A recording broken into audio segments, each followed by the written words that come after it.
Breaking news bureau chief Sukkur Syed Naeem Haider Shah Pannu Aqil हफ़्तो अॻु अगवा थियल तालका इस्पताल जो मुलाज़िम मुख्तियार कलवर बाज़ियाब न थी सघियो। पैरामेडिकल स्टाफ पारां टोकिन हड़ताल करे इमरजेंसी वार्ड अॻियां एहतजाजी मुज़ाहिरो कयो।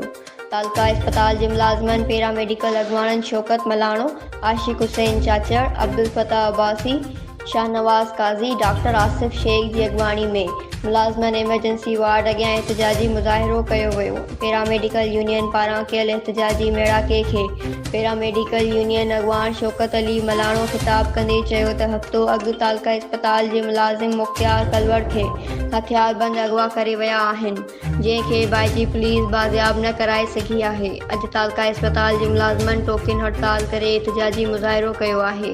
तालका इस्पताल जे मुलाज़िम मुख्तियार कलवर खे जेकॾहिं बाज़ियाब न करायो वियो त पैरामेडिकल यूनियन सख़्त एहतजाजी तहरीक हलाईंदी। Sindh express news Sukkur.